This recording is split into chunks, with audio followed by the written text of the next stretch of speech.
Welcome back to Talking Comics with Heroes and Villains. I'm Eric, and this is Arnie. And today we're reviewing Ultimate Fallout. This super sad, I might weep during this video, the super sad death of Ultimate Spider-Man. It is very sad. It is an actual death. There's a funeral, there's a body. It's all the comic things that like have to be present for a real death. We've seen the guy die. It's not like a what if or a Joker hoax. This is not where the death happens, just to clear things up, but it's kind of the aftermath of the death, and it's extremely well written by Bendis and the original artist on Ultimate Spider-Man, which was Mark Bagley. And Brian Bendis is great. He's the guy who writes almost all the Marvel books right now, like all the Avenger books. He wrote some stuff for the Iron Man 2 movie, and then he's a consultant on Thor. He's one of the top guys in Marvel, so he's really, really good. Really, really good. It's the saddest book of all time. Yeah, it's aside from just being sad, it's also a very well done book. It has a very somber tone. I usually don't choke up over, comic books or sad movies or whatever, but this one... Because you're a man. No, it's unlike just, me. I know it's fake. It's part of it, and it's not really...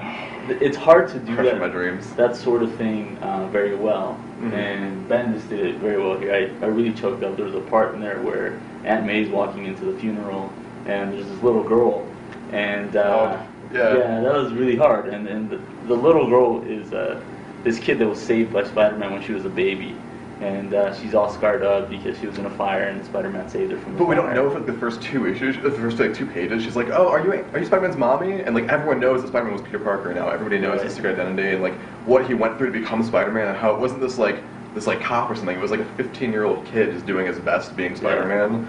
So the whole world is gathered now watching. They know who Aunt May is. She's a celebrity. And this little girl, it's like, were you his mommy? She's like, no, I'm his aunt. Well, he saved me when I was a little kid. And she turns and her face is burned. Yeah. She's like, do you need a hug right now? And then I started weeping like a child. The little kid asks Aunt May if she needs a hug. And then they embrace. And it's just such a, it's such a tender moment. But it's also such a real moment that it was hard not to... You gotta be a robot to not tear up during that. So. And speaking of robots, it's cool to see violence portrayed in a Marvel book that's like impactful and like there's a death afterwards. You don't just like get up from a giant fight. Like there's actual consequences. Yeah. Spider-Man's all about causality and cause and effect, and you're kind of the webs that we all cast because of every action and choice that we make. And Tony Stark now is like a kind of big player in the book. He's taking care of Aunt May. Yeah, he's paying for the funeral and everything. All the expenses that go into it. I think a huge part of it was that in the past, with the comic books that I grew up, anytime there was a funeral, like Superman's funeral, everybody showed up in costume. Which is so like disrespectful and cheesy and I was a little... They're wearing battle armor in a church. I was like in 5th grade when that happened, and I didn't tear up over Superman's funeral. I could care less. But here, they did it very well. Quite the opposite. In Tony in a suit. Captain America shows up in his formal military uniform. With the flag on the coffin, like for a veteran, because he served our country as Spider-Man. So that was pretty cool too. Yeah, so it was done in such a realistic fashion that it's almost like you're watching a movie, even though they're just pictures of this kid's funeral. Who did these amazing things. And it's a kid, he's like 15, 16, and it's just cool to see like every issue of the book is Spider-Man struggling to like get his homework done and to like get enough quarters to do his laundry, and just like he's just this poor kid trying his best. And you see in his death like all of New York shuts down. The first like 10 pages are 2-page little things where it's how other heroes are affected, like the Human Torch and J. Jonah Jameson, his old boss, who actually knows that he's Spider-Man. And that was a pretty touching moment too. Yeah, they're trying to write a eulogy for the kid who like he treated like garbage when he worked for him. Like, and now we know that he's Spider-Man. So it's really cool to see like what kind of effect we have that we don't notice in our world. Yeah, there's a very cool scene in there where they show what is the cathedral where they're having the funeral. Yeah. And it's kind of a bird's eye view, and you have just hordes of people surrounding the cathedral, which is, with signs and stuff and Spidey T-shirts and just like people who just were touched by the mythology of it. Right. They weren't, maybe not all of them were saved by Spider-Man, but they were inspired by him to like do good in their own lives and to try their best and to believe in responsibility and that kind of thing. So it was kind of all us comic guys mourning the death of Spider-Man.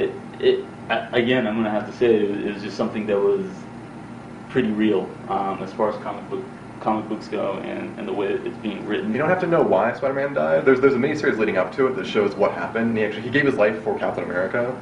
He threw himself in front of a bullet that the Punisher intended to like shoot Steve in the kneecap with.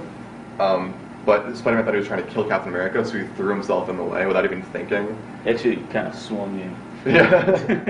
And then for the next like 4 issues, like he should have gone to the hospital and he might have lived, but he saw people that needed help, so he put their lives instead of in front of his own. And well, he had a bullet wound. So swinging around, opening the wound, it was super sad. But like that's the kind of hero Peter Parker is. And just as there's no confusion, this isn't the normal Peter Parker. This is Ultimate Universe. It's like a different universe. Yeah, it's the how would I say this, modernized version? It came out about a decade ago, and they're trying to make Marvel more hip and easier to follow too. So it's sort of, it's more the movie continuity, and everyone's kind of younger and like in leather, and they look kind of like the cast of The Hills. It's a little bit more plausible.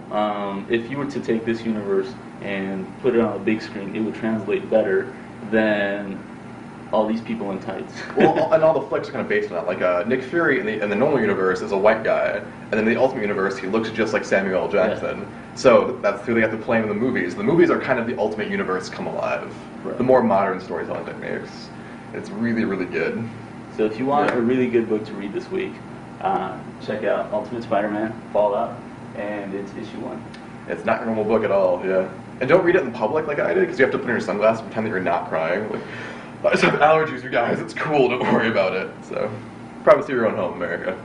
Thank you very much.